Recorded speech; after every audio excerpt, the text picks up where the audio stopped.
Twilight Gets a Puppy. By TDR. Chapter 5. You ain't never caught a rabbit. Cadence rubbed the back of her neck with a hoof. This had not gone the way she expected.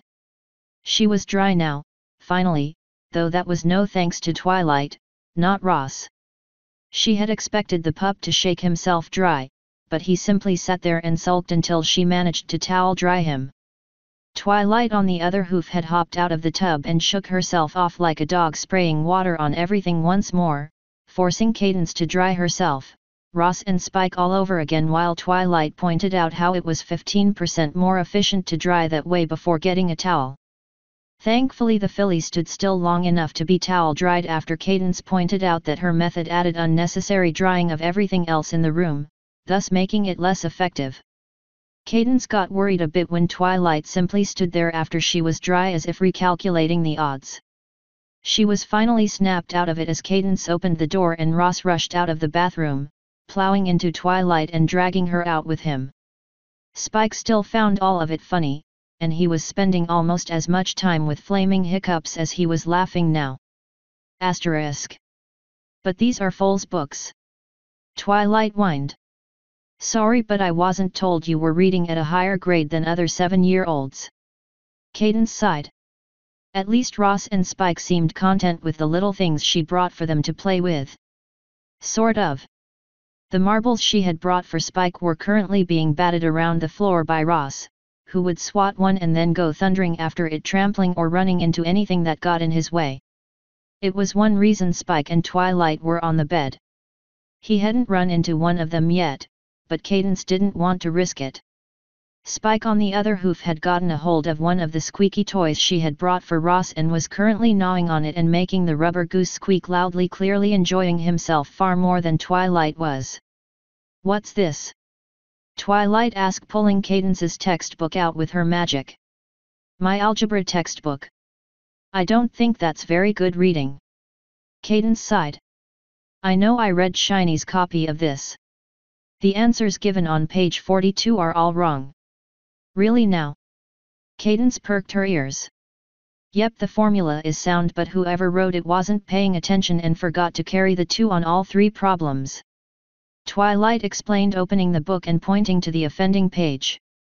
Cadence blinked, looking over Twilight's shoulder as the filly explained the problem. Cadence at that moment felt very, very dumb. As old as she was, this was being explained to her by a 7-year-old who clearly grasped mathematics far better than she did. Cadence smirked, looking down at Twilight as she realized something. Did you help your brother with this? Some. He's actually pretty good at math from all the games he plays. He just doesn't understand most of the formulas. He was gonna let me solve all the problems, but Mom told him no. Twilight pouted. Clever colt. Cadence giggled a little, her ears flattening to her head as Twilight dug into the bag again. Hey! None of that now, don't you know about personal space? Cadence grumbled before realizing that there were locks on several doors on the house, so clearly she didn't. Still, as she pulled her out of the bag, Twilight had latched onto the little paperback that Cadence had brought earlier and dragged it out with her, reading the back cover. Daring Do and the Lost Temple of Ahuitzotl. Twilight questioned. What is this? It's a book I picked up to read after you went to bed. Not sure you would be interested as it's fiction. Cadence smirked a little. What's it about? Twilight questioned, turning over the paperback to look at the simple cover. It was just a pyramid silhouette in dark blue with a tan Pegasus silhouette in a pith hat over it. Dunno, I haven't read it yet, but a few of my friends were raving about it. It's the first book by an AK yearling. Cadence shrugged. Rookie adventurer, Daring Do, discovers a set of long-lost ruins and accidentally frees a monster from the past. Adventure, action, mystery, and cats. Twilight read off the back, looking up at the last bit seemingly confused. Cadence simply shrugged again. Guess we'll have to read it to find out. Cadence smiled as the filly excitedly opened the book. Asterisk. The pair of them probably would have simply read the book for the rest of the night, though Spike was the first to grow bored of his toy and he crawled over the bed clambering up onto Cadence's back and then into her mane as he leaned over the pair looking at the book with a little snort of boredom at the book. It was then he discovered Cadence had wings too. Cadence winced a little at the feeling of dragon claws pulling at her wings, though Twilight didn't seem to notice. Cadence looked back at the baby dragon as he ran his hands over her wings with interest. The spell was supposed to make her wings to be uninteresting enough to be unnoticeable. Given that Spike was tugging on the feathers, the spell either didn't work on dragons, or those young enough to find anything interesting. Before he drew more attention to them, she lifted the purple bundle of scales into the air with her magic, sending him into another series of giggling fits before plopping him down between her forelegs. She smiled as she rested her chin against his forehead, feeling him squirm in the hug. Twilight watched with a small smirk, and even Ross paused in his mad chase for the marbles to look at her a moment before seemingly satisfied that Cadence wasn't doing anything to Spike that was bad before he continued attacking the glass balls. Cadence considered a moment before lighting up her horn and making a few magic bubbles form in the air before Spike. It was a simple spell, one of the first she learned. Spike was delighted, though Twilight took interest as well. Granted, while Spike just wanted to swat at the pretty things, Twilight wanted to know who made the spell, how hard was it to cast, what school of magic was it from, what its purpose was, and a dozen other things that Cadence didn't know. Of course, Twilight then seemed upset that some pony would cast a spell without knowing the history of it. Ross also seemed interested in the bubbles as they popped into existence around Cadence's horn. He reached a paw up, tentatively swatting at one, sending the fragile bubble away from his paw and into Spike's grasp, where he popped it with his claws. Cadence smiled as Twilight went back to reading and Spike and Ross continued to play with the bubbles. It was in this moment of calm that everything, of course, went wrong. Ross leapt up into the air, swatting at one bubble and snapping his teeth at another. As his jaws closed over one of the bubbles, Cadence felt like someone had slapped her horn and the spell faded out. As Ross dropped back down from the jump, he simply collapsed onto the floor like a furry puddle, his amber eyes wide and his ears drooping as the pup stared into space. Cadence reached up to rub her horn, wondering what had happened. The effect wasn't painful, but it was more than enough to disrupt her simple spell. Spike thought it all funny, though after a few giggles he looked down at the unmoving pup with concern. Twilight scrambled off the bed, rushing over to the collapsed puppy. Cadence climbed off the bed as well, looking down at the pair in worry as Twilight started shaking the pup with her hooves. Has he done this before?" Cadence asked. "He's not saying anything," Twilight cried. "I'm gonna get the scroll to call Princess Celestia," Cadence stated after a good 5 minutes of the pup's unmoving vacant stare. Cadence darted down the stairs holding Spike in her magic with Twilight in hot pursuit. The pink sitter had just picked up the scroll to send a message to Celestia when Twilight spoke up. "What? Ross, what happened?" Twilight demanded. Cadence looked back and the pup was sitting there, his tail whipping behind him as he stared up at Cadence, with a look that showed exactly where the term puppy dog eyes came from. "Ross!" Twilight snapped, poking him in the side. "What happened?" "Woof!" Ross responded. "Make another bubble?" "What are you talking about?" Twilight whined. "Woof!" Ask Cadence to make another bubble. Twilight blinked, looking up at Cadence. "What did you do?" "What the cantrip?" Cadence blinked, looking down at the pup. He seemed fine, though the moment she asked about the cantrip he nodded. She stared at him a moment, letting the scroll drop back to the counter before her horn glowed again, forming a multitude of bubbles that drifted around in the air. She nearly lost the spell again as Ross bounced around, snapping the bubbles out of the air with a great gnashing and snapping of teeth. Cadence wondered if this was what a shark's feeding frenzy looked like. The odd horn slaps returned, but she kept the spell going a little longer, realizing that the effect happened every time Ross ate a bubble. She shook her head, letting the spell go after a minute, watching the pup finally collapse on the floor with a small shudder, his legs splayed out and tail still whipping like mad after he had eaten the bubbles.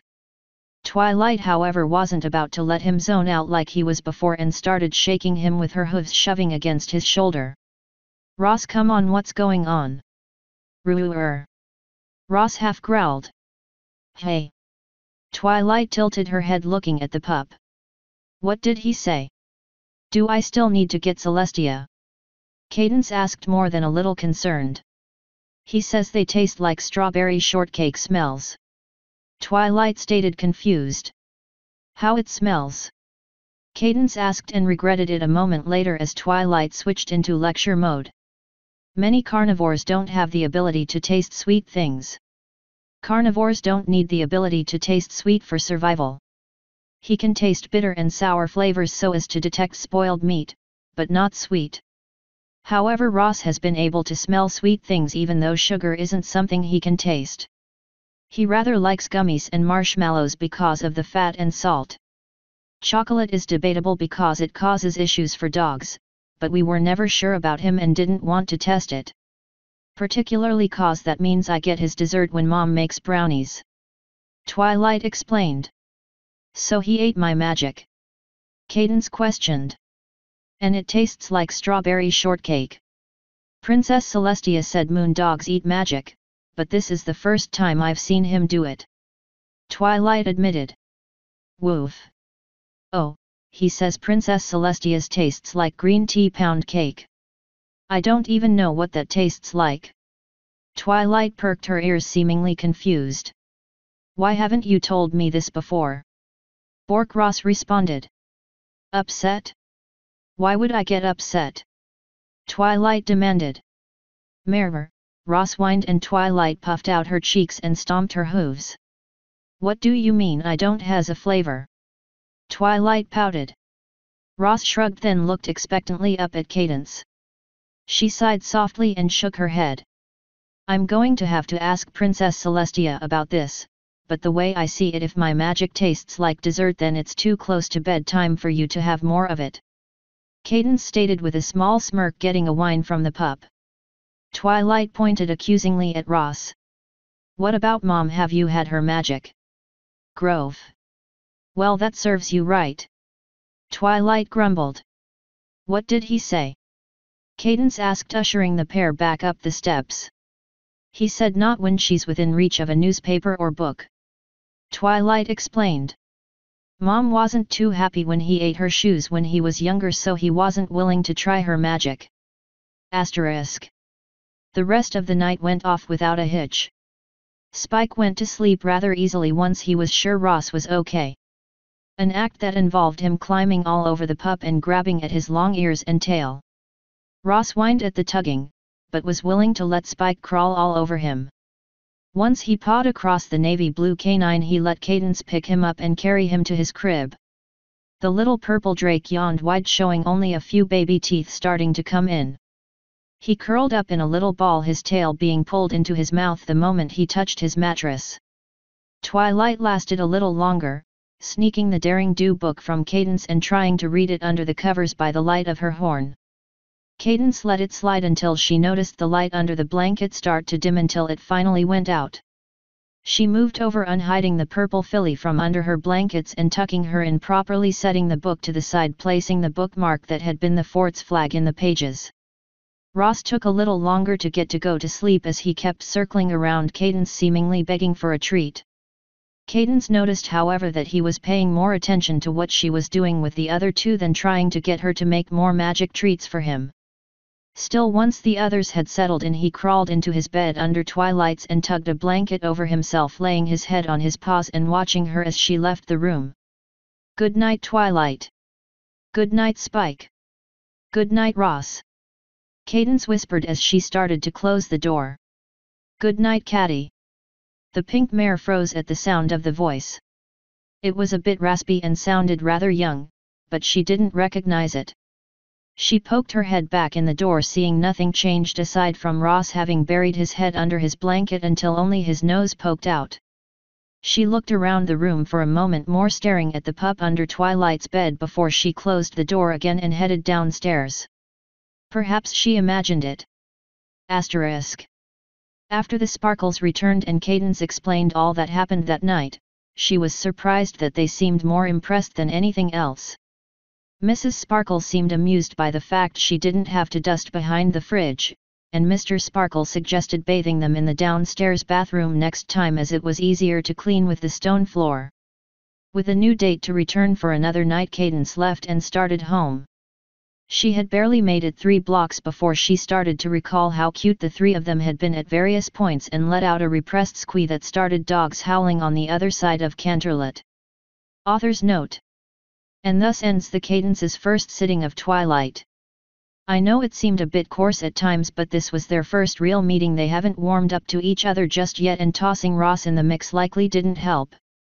This is also the start of a running joke that I found funny. The next few chapters are back to the Princess Journal for a bit, and then eventually we are going to start Season 1. As a side note, I asked this in my blog and in Sis, but this FIC has more popularity. Would anyone be interested in a Q&A on a Discord server? Someone suggested it a while back and I'm still leery of it being popular enough to warrant it. Let me know in the comments. End author's note. End chapter 5.